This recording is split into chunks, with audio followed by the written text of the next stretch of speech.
नमस्कार मित्रों, स्वागत है आप सभी का आपके अपने इस पसंदीदा YouTube चैनल में। जी हाँ मित्रों, रेलवे ग्रुप डी की यानी एग्जाम शेड्यूल जारी हो चुका है। उसी को दृष्टिगत रखते हुए टुडे से हमारे रेलवे ग्रुप डी 2022 एग्जाम को दृष्टिगत रखते हुए जीके जीएस के 25 सेलेक्टेड प्रश्नों की श्रृंखला रखी गई है, क्योंकि यह जो श्रृंखला है वो आप सभी के लिए एक एक प्रश्न सिलेक्शन दिलाने वाला है। मैं पूर्ण विश्वास दिलाता हूं आपको, यदि आप लोगों के द्वारा इस 25 प्रश्नों की श्रृंखला से यदि 15 से 20 भी आप प्रश्न करते हैं तो आपके सिलेक्शन को कोई नहीं रोक सकता है। जी हाँ मित्रों, तो यदि आप हमारे चैनल पर पहली बार विजिट कर रहे हैं तो चैनल को सब्सक्राइब कर लीजिए, और चैनल को सब्सक्राइब करने के पश्चात पास में जो बेल आइकन है उसको प्रेस कर लीजिए, ताकि समय से लेटेस्ट वीडियो का नोटिफिकेशन आपको मिलता रहेगा और रेगुलर आपको 2 से 3 क्लासेज आपको प्रोवाइड की जा रही हैं मित्रों। तो जी हाँ, तो टुडे की वीडियो को आरंभ करते हैं।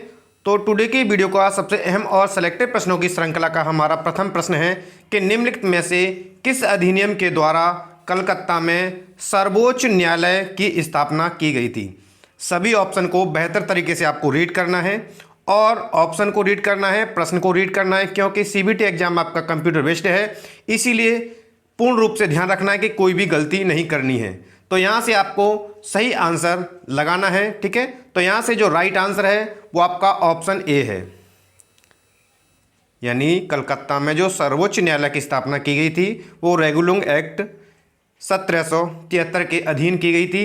और इसके अंतर्गत जो सबसे महत्वपूर्ण है कि इस एक्ट में जो सर्वोच्च न्यायालय के न्यायाधीश नियुक्त हुई थी उनका नाम क्या था, तो उनका नाम सर एलिजा इम्पे, जो क्या थी, प्रथम मुख्य न्यायाधीश नियुक्त हुई थी इस एक्ट के तहत, ठीक है। तो याद रखेंगे, एक एक प्रश्न आपका सेलेक्टेड है और सिलेक्शन नेक्स्ट प्रश्न आपका, मूल अधिकारों के अंतर्गत कौन सा अनुच्छेद बालकों के नियोजन से प्रत्यक्ष रूप से संबंधित है। ऐसा कौन सा अनुच्छेद है, ठीक है।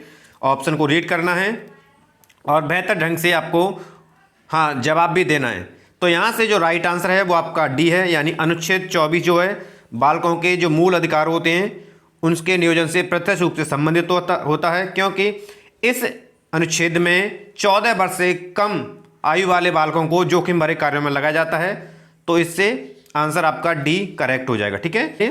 अगला प्रश्न आपके लिए, राष्ट्रपति के निर्वाचक मंडल के सदस्य होते हैं। एक एक प्रश्न इंपॉर्टेंट है, ऑप्शन को रीड करेंगे बेहतर ढंग से, ठीक है। तो राष्ट्रपति के निर्वाचक मंडल के सदस्य होते हैं, यहां से आपको सही आंसर लगाना है।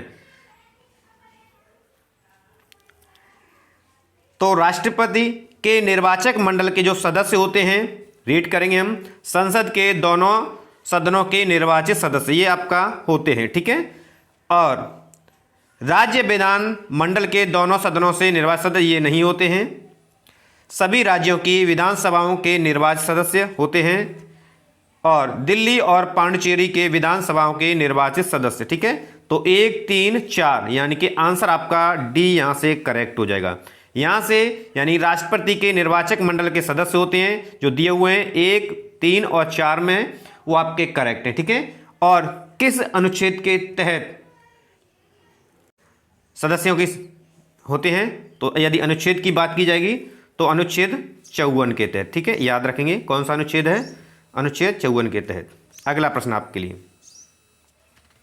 नेक्स्ट है, संसद के किसी सदन में मुख्य विपक्षी दल की मान्यता प्राप्त करने के लिए उस दल के कितने सदस्य होने चाहिए। यानी कि जितना पक्ष मजबूत होता है सत्ता पक्ष का, उतना ही विपक्षी का होता है। तो कितने सदस्य होने चाहिए उस विपक्षी दल के लिए, ऑप्शन को रीड करेंगे।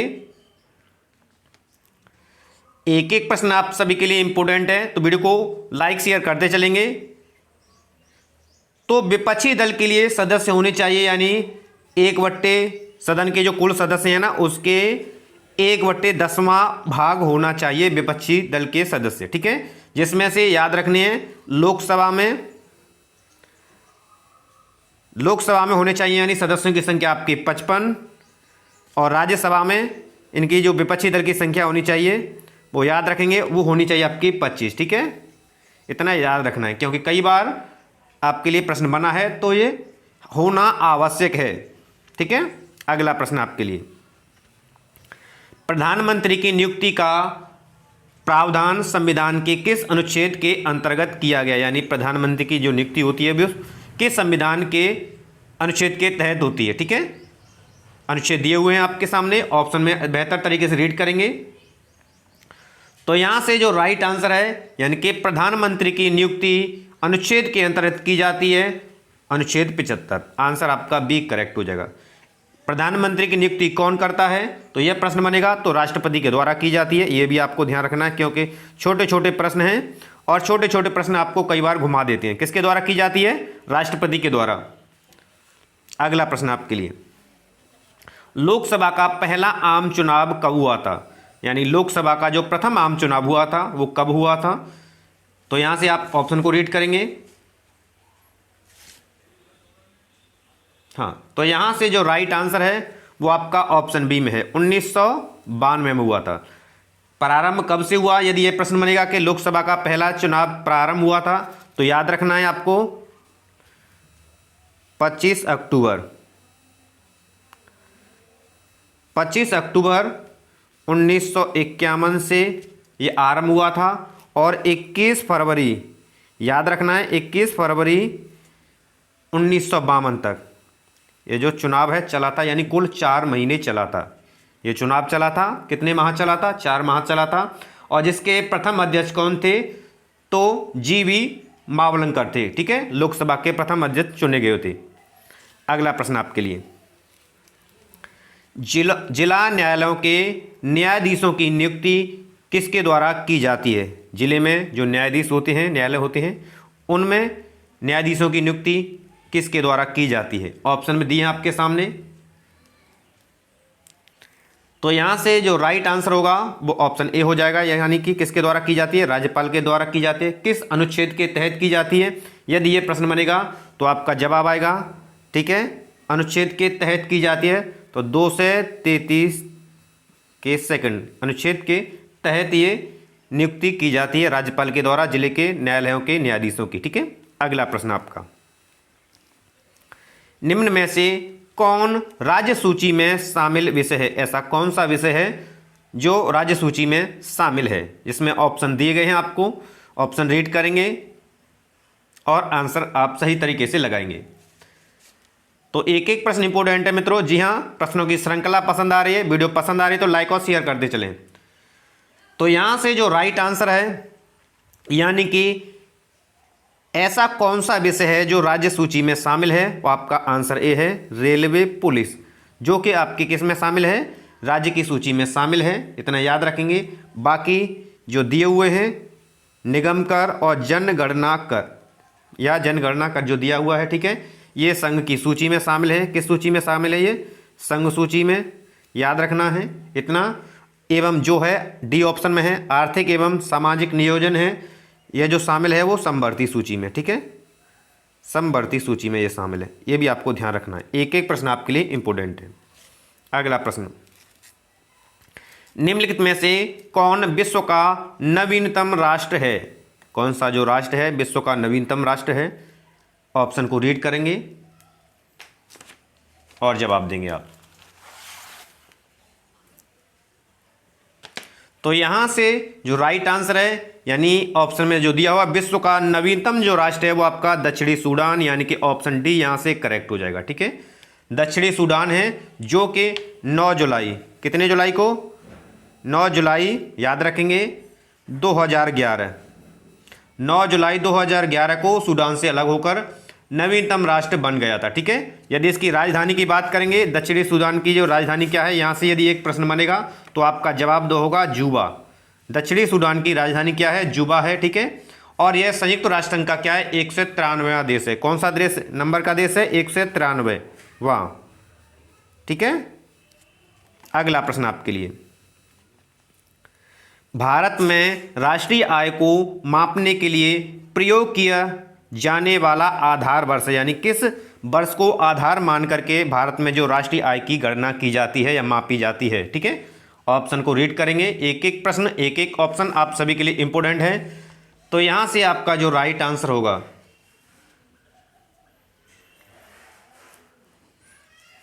तो यहाँ से जो राष्ट्रीय आय के मापने का आधार माना जाता है भारत में, वो आपका वर्ष 2011-12 को माना जाता है, यानी आंसर आपका सी होगा। यहाँ से आंसर क्या होगा? सी होगा। और इसे जो लागू किया गया था या तैयार किया गया था जनवरी 2015, ठीक है, जनवरी 2015, ठीक है, जनवरी 2015 में केंद्रीय सांख्यिकी कार्यालय यानी CSO की अनुशंसा पर अपनाया गया है, ठीक है। तो राष्ट्रीय आय की गणना का जो आधार वर्ष है वो कौन सा है? 2011-12 वर्ष, ठीक है, याद रखेंगे। अगला प्रश्न आपके लिए, निम्न में से कौन मुद्रा आपूर्ति मापने का सबसे तरल माप है? ऐसी यानी कि सबसे तरल माप कौन सी है जिसके द्वारा मुद्रा आपूर्ति मापी जाती है? तो यहां से जो राइट आंसर होगा, तो राइट आंसर आपका हो जाएगा ऑप्शन डी, यानी M1, ठीक है। M1 जो है मुद्रा आपूर्ति की मापने की सबसे तरल यूनिट है या माप है, ठीक है। यदि इसके घटते क्रम की बात करेंगे तो याद रखना है आपको M1, M2, M3, M4, ये आपको क्रम याद रखना है क्योंकि कई बार सीक्वेंस भी आ जाता है, ठीक है। अगला प्रश्न आपका, भारत में अधिकांशतः बेरोजगारी है, यानी अपने भारत में जो अधिकांशतः जो बेरोजगारी है वो किस प्रकार की है? ऑप्शन में दिया हुआ है, यहाँ से जो आपको राइट आंसर बताना है, ठीक है। एक एक प्रश्न आपके लिए इंपॉर्टेंट है। प्रश्नों की श्रृंखला समझ आ रही है, सीरीज समझ आ रही है मित्रों, तो लाइक शेयर कर देंगे। तो भारत में जो अधिकांशतः बेरोजगारी का जो रूप है वो आपका क्या है? संरचनात्मक है, यानी आंसर आपका होगा डी ऑप्शन बिल्कुल से करेक्ट। क्यों? क्योंकि हमारा जो भारत है वो विकासशील देश है, और विकासशील देश है जिसके कारण क्या होता है, इसकी अर्थव्यवस्था में क्या होता है, लगातार परिवर्तन होते रहते हैं, और वो परिवर्तन होते हैं संरचनात्मक। इसलिए अधिकांश बेरोजगारी जो है किस प्रकार की होती है? वो संरचनात्मक होती है, ठीक है। आंसर डी आपका यहाँ से करेक्ट हो जाएगा।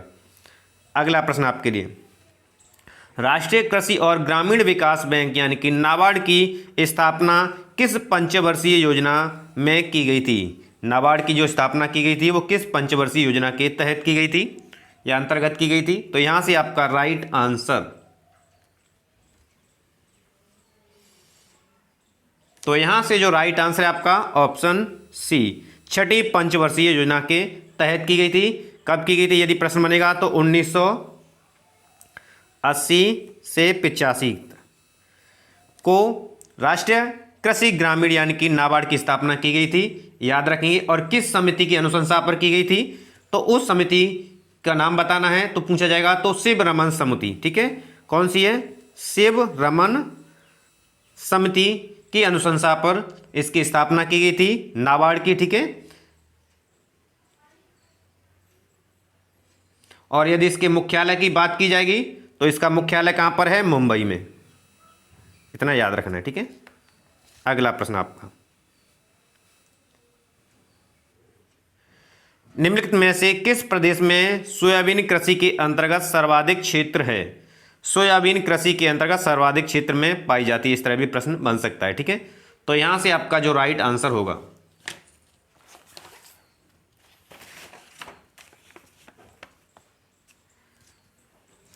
देखिए सर्वाधिक सोयाबीन कृषि के अंतर्गत सर्वाधिक क्षेत्र जो है वो आपका MP यानी कि मध्य प्रदेश है। आंसर आपका सी हो जाएगा, ठीक है। यदि क्रम की बात करेंगे तो पहले नंबर पर आपका आता है मध्य प्रदेश, ठीक है। यदि पूछा जाता है कि सबसे अधिक सोयाबीन कहाँ पर पाई जाती है, और दूसरे नंबर पर आपका आता है महाराष्ट्र, यानी ये दूसरे नंबर पर आता है, ठीक है। तीसरे नंबर पर आता है राजस्थान, याद रखना है आपको कृषि सोयाबीन में लेकर के, ठीक है। तीसरे नंबर का राजस्थान है। और यदि भारत की बात करेंगे तो भारत का जो स्थान है वो विश्व में कौन सा है? 5वां, ठीक है।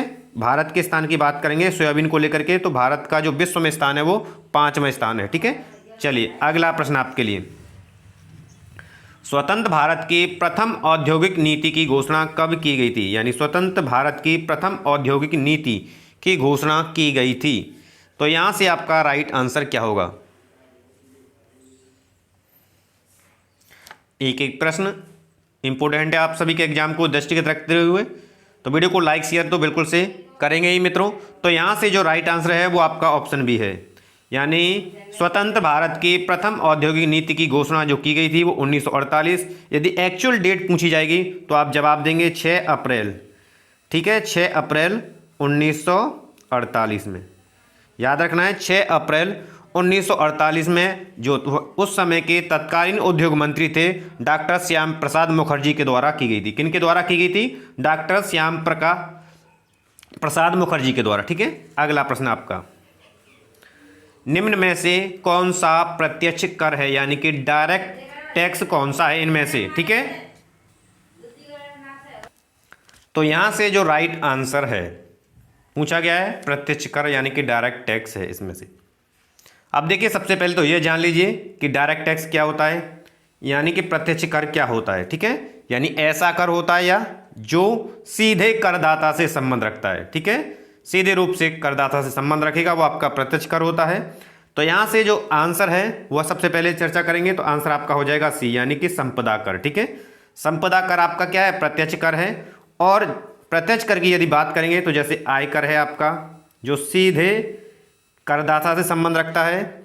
ठीक है, संपदा कर है, कॉर्पोरेट कर है, पूंजीगत कर है, ये सभी किसके अंतर्गत आते हैं? प्रत्यक्ष कर के अंतर्गत। जबकि अप्रत्यक्ष कर यानी जो सीधे तौर से संबंध नहीं रखता है, ठीक है, किससे?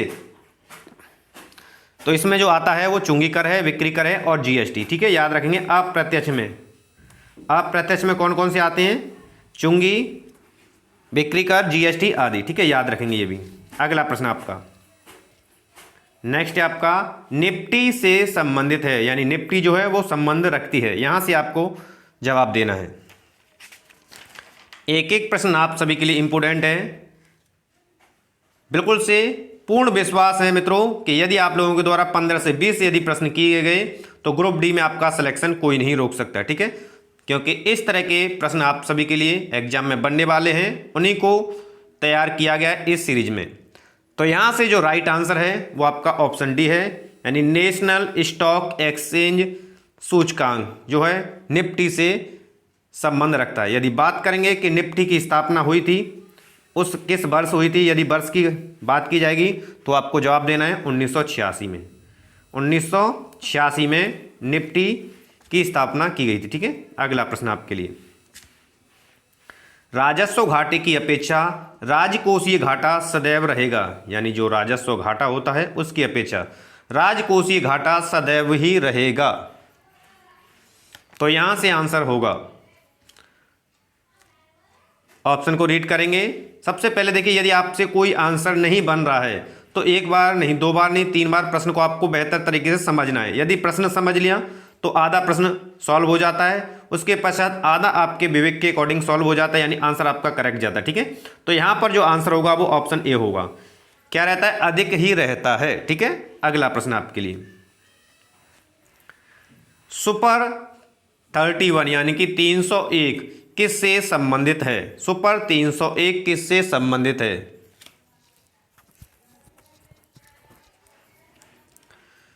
तो सुपर 301 जो संबंध रखता है वो एक मुक्त व्यापार में अवरोध से, यानी कि आंसर आपका क्या हो जाएगा?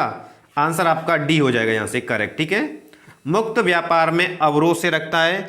ठीक है, जो या इसे अन्य नाम से जाना जाता है तो स्पेशल 301, जो कि अमेरिकी व्यापार एवं प्रतिस्पर्धा अधिनियम 1988 की एक धारा है। ठीक है, अगला प्रश्न आपके लिए, कर्क रेखा निम्न में से किस राज्य से गुजरती है? कर्क रेखा जो है ऑप्शन में दिए गए हैं, तो इन ऑप्शन के अकॉर्डिंग ध्यान रखना है कौन से राज्य से गुजरती है। तो याद रखेंगे, कर्क रेखा जो है 23.5 डिग्री, कितने डिग्री? 23.5 डिग्री उत्तरी अक्षांश से होकर के, यानी कि भारत के यदि राज्यों की बात की जाएगी तो कुल 8 राज्यों से होकर के गुजरती है। ठीक है, और उन्हीं 8 में से यहाँ से ऑप्शन में आपको देखना है। तो यहाँ से जो राइट आंसर है वो ऑप्शन बी है, यानी कि झारखंड। उन 8 राज्यों के नाम कौन कौन से हैं तो ये ध्यान रखना है, गुजरात, राजस्थान, मध्य प्रदेश है, छत्तीसगढ़ है, झारखंड, पश्चिम बंगाल, त्रिपुरा और मिजोरम है। ठीक है, और यहाँ से एक और जो प्रश्न बनता है कि ऐसी नदी है कौन सी जो कर्क रेखा को 2 बार काटती है? उस नदी का नाम बताना है भारत में, तो उस नदी का नाम है माही नदी। ठीक है, माही नदी भारत में जो कि कर्क रेखा को 2 बार काटती है, याद रखेंगे। ठीक है, अगला प्रश्न आपके लिए, व्हीलर द्वीप का नया नाम है, यानी कि जो व्हीलर द्वीप है उसका नया नाम क्या है? चलिए यहां से आपको आंसर देना है। पर्याप्त समय दिया जाता है ऑप्शन को रीड करने के लिए भी मित्रों और प्रश्न को समझने के लिए भी। ठीक है, तो व्हीलर द्वीप का जो नया नाम है वो नया नाम है ऑप्शन सी करेक्ट हो जाएगा, यानी अब्दुल कलाम द्वीप। ठीक है, अब्दुल कलाम द्वीप जो कि व्हीलर द्वीप का नया नाम रखा गया है, किसके द्वारा रखा गया है? उड़ीसा सरकार के द्वारा।